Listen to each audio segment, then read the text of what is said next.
Welcome student, स्वागत है आप सभी लोगों का आपके अपने इस क्लास में। तो इस क्लास को आगे बढ़ाने से पहले हम थोड़ा अपने इंट्रोडक्शन के बारे में बात कर लेते हैं। तो इंट्रोडक्शन के बारे में बात करें तो मेरा नाम राजू खैरवार है और लोग मुझे राजन सर के नाम से जानते हैं। इसके बाद मैं बात करूँ अपने क्वालिफ़िकेशन की, तो मैं ग्रेजुएशन पास आउट हूँ। उसके बाद जो बीएड की प्रिपरेशन है अभी हमारी चल रही है। ठीक है बेटा। इसके बाद हम बात करें टीचिंग फील्ड में जो एक्सपीरियंस की बात करें, तो टीचिंग फील्ड में एक्सपीरियंस जो है मेरा 5 ईयर का है, जिसमें 3 ईयर जो है वो है आपका ऑनलाइन फील्ड में, और जो 2 साल है वो मेरा ऑफलाइन फील्ड में। ठीक है। ऑफलाइन फील्ड में मैंने इंटर कॉलेज के स्कूल के जो छात्र होते हैं मैंने उनको टीचिंग कराया है। और जो 3 ईयर का एक्सपीरियंस है बेटा, ये ऑनलाइन जो कह सकते हैं, जैसे यूट्यूब चैनल है, मैंने अलग अलग अच्छे अच्छे प्लेटफॉर्म, अच्छे अच्छे यूट्यूब चैनल पे मैंने टीचिंग कराया है। उसके बाद मैं बात करूँ तो मैं खुद के चैनल पे भी स्टडी करा चुका हूँ। और हमारे द्वारा जो बच्चे हैं, जो स्टूडेंट टीचिंग किए हैं, वो कहीं बेहतर से बेहतरीन प्लेटफॉर्म पे आज वो स्टैंड अप हो चुके हैं। तो हम इस चीज़ को लेकर के थोड़ा सा और डीपली में चलेंगे। तो डीपली में चलने से पहले हम अपने थोड़े टॉपिक पे बात करते हैं। ठीक है। तो जो हम पढ़ाते हैं, चाहे वो 10th को पढ़ाएं या 12th को पढ़ाएं, हम ज़्यादातर बोर्ड वालों को टारगेट करते हैं। तो जो सब्जेक्ट है वो केमिस्ट्री की सब्जेक्ट है। केमिस्ट्री के क्लास में हम बात करेंगे। केमिस्ट्री का जो क्लास है ये हम लेते हैं 10th और 12th, ज़्यादातर इन्हीं दो बच्चों को हम फोकस करते हैं। आज हम लेकिन बात करेंगे 12th वालों के बारे में। ठीक है बेटा। तो जो क्लास का सलेबस होता है, क्या होता है, कैसे पढ़ने होते हैं, इसके बारे में मैं थोड़ा सा इस पर डिस्कस करूँगा। तो क्लास 12th के बच्चे जितने भी हैं वो ध्यान से यहाँ पे देखेंगे। तो इसके पहले सबसे पहले हम चलेंगे बुक पे। ठीक है। जब 12th का सलेबस है उस पर चलने से पहले हम थोड़ा सा बुक को टच करेंगे कि हमको पढ़ना क्या क्या है, क्योंकि जब तक हमें रास्ता नहीं पता रहेगा तो हम मंजिल तक पहुंच नहीं पाएंगे। पता है कि नहीं? तो रास्तों का जानना बहुत ज़रूरी है।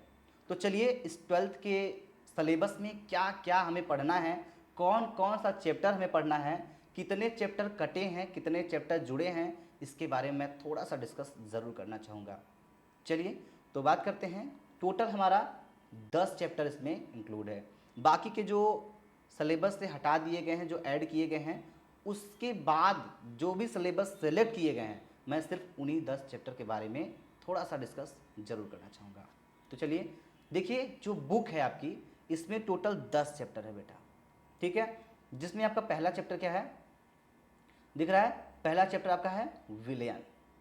क्या है बेटा? विलियन, जिसको इंग्लिश में क्या कहते हैं? सॉल्यूशन कहते हैं। क्या कहते हैं? सॉल्यूशन कहते हैं। एंड सेकेंड चैप्टर बेटा आपका जो है ये क्या है? विद्युत रसायन। देख रहा है? ये जो चैप्टर नंबर 2 है इसको बोलते हैं इलेक्ट्रोकेमिस्ट्री।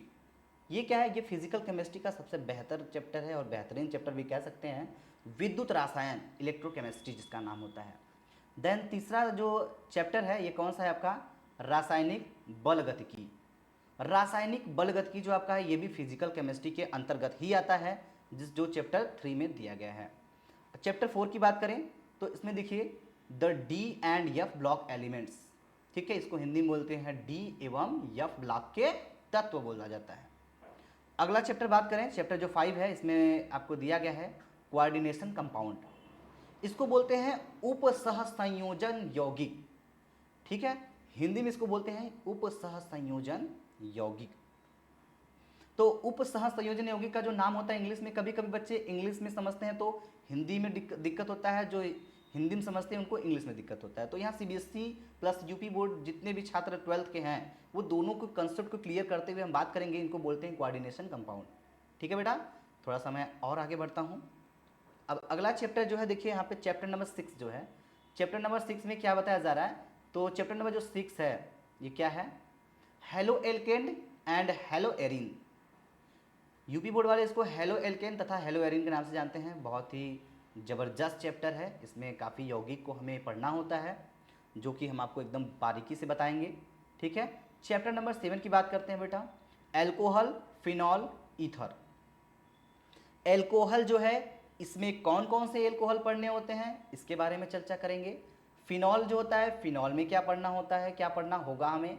और ईथर, ईथर में कौन सा ईथर, डाई एथिल ईथर, जितने भी टॉपिक यानी जितने भी यौगिक हैं वो सब के सब यौगिक हम आपके साथ डिस्कस करेंगे। ठीक है बेटा। आगे बढ़ते हैं। ध्यान दीजिए, जो चैप्टर नंबर आपका 8 है वो क्या है? एल्डिहाइड, कीटोन एवं कार्बोक्सिलिक, इसको इंग्लिश में बोलते हैं aldehyde, ketone and carboxylic acids. तो ये जितने भी तरह के एसिड होते हैं, एल्डिहाइड, कीटोन, कार्बोक्सिलिक, इसमें भी अलग अलग तरह के यौगिक आते हैं। जैसे एल्डिहाइड हो गया, तो एल्डिहाइड में फॉर्मल्डिहाइड, एसिटल्डिहाइड भी अलग अलग तरह के यौगिक आते हैं। तो ये टॉपिक जब डिस्कस करेंगे तो उसके बारे में आपको बताएंगे। चलिए बात करते हैं चैप्टर नंबर 9 जो है, ये है आपका एमीन। एमीन में कोई चेंजिंग नहीं है, इसको इंग्लिश में भी एमीन बोलते हैं और हिंदी में भी एमीन ही बोलते हैं। इसके बाद चैप्टर नंबर 10 जो है, फाइनली जो हमारा लास्ट वाला चैप्टर है, इसको बोला जाता है बायोमॉलिक्यूल्स, जिसको सीबीएसई वाले बोलते हैं बायोमॉलिक्यूल्स और यूपी बोर्ड वाले बोलते हैं बेटा जैव अणु। क्लियर है? मैंने आपको 10 यानी कि जो सेलेक्टेड जो चैप्टर से हटा दिए गए हैं, जो सेलेक्ट करके इस बार यूपी बोर्ड के माध्यम से जारी किया गया है, मैंने आपको 10 चैप्टर एकदम डिस्कस कर दिया, इसमें आपको कोई दिक्कत नहीं होना है। ठीक है, अब थोड़ा सा हम आगे बढ़ते हैं, अपने टॉपिक पे आते हैं बेटा। मैं एक टॉपिक लेके आपको समझाने की कोशिश करता हूँ। तो जैसे आपका पहला चैप्टर क्या था? विलयन था। ठीक है, पहला चैप्टर क्या था आपका? पहला चैप्टर आपका विलयन था, जिसको हम क्या बोलते हैं बेटा? सॉल्यूशन बोलते हैं इंग्लिश में। क्या बोलते हैं? सॉल्यूशन। तो विलयन शब्द की थोड़ी गहराई में चलते हैं। तो विलयन के कंसेप्ट को जितना आसान, जितने सिंपल भाषा में समझा जाए उतना ही अच्छा होता है। समझ में आ रही बात? चलो तो हम आपको विलयन पहले समझाते हैं। तो विलयन होता क्या है? दो पदार्थों का समांगी मिश्रण विलयन कहलाता है। अब दो पदार्थ की बात हो गई, पदार्थ की बात हो गई, तो पदार्थ क्या होता है? जब पदार्थ पता रहेगा तब विलयन आपको समझना बड़ा आसान होगा।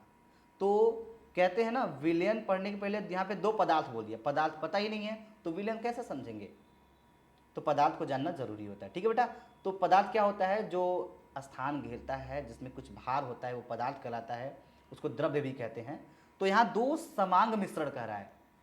ठीक है, जैसे अगर हम बात करें दो समांग मिश्रण का, दो समांग मिश्रण जो होता है, पदार्थ के जो समांग मिश्रण होता है विलयन कहलाता है। जैसे चीनी ले लीजिए और पानी ले लीजिए। ठीक है, चीनी और पानी का जो घोल होता है एक तरह के, ये क्या है? ये विलयन है। दो समांग मतलब दो, ये चीनी है और दूसरा क्या है? पानी है। जब ये दोनों आपस में मिलेंगे तो हमारा एक विलयन बनेगा, जिसको हम कहेंगे चीनी पानी का घोल। क्लियर? आइए हम थोड़ा सा और आगे चलते हैं। अब देखिए विलयन बनता कैसे है। विलयन दो चीजों से मिलकर बनता है। विलयन के अंग जो होते हैं, दो अंग होते हैं। वो कौन कौन से होते हैं बेटा? विलयन के दो घटक होते हैं। कौन कौन से होते हैं? पहला होता है आपका विलेय और दूसरा होता है आपका विलायक। तो जरा सा हम इसके बारे में ये समझ लेते हैं कि विलेय क्या होता है और विलायक क्या होता है। ठीक है, तो विलेय क्या होता है समझिए, जिनके मोलों की संख्या कम होती है वो विलेय कहलाता है, और जिनके मोलों की संख्या अधिक होती है वो विलायक कहलाता है।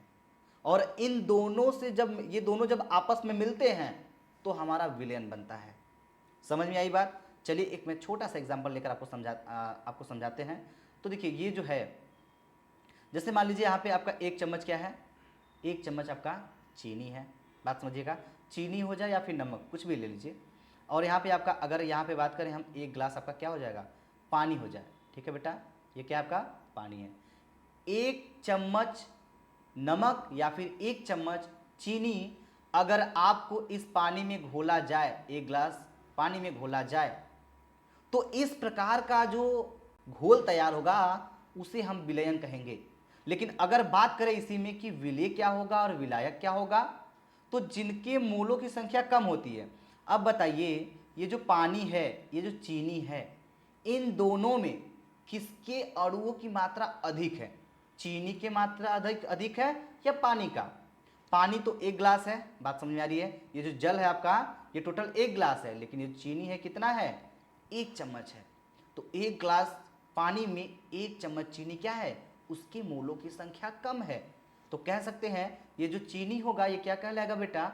ये कहलाएगा आपका विलेय। और जो जल है वो आपका क्या कहलाएगा? विलायक कहलाएगा।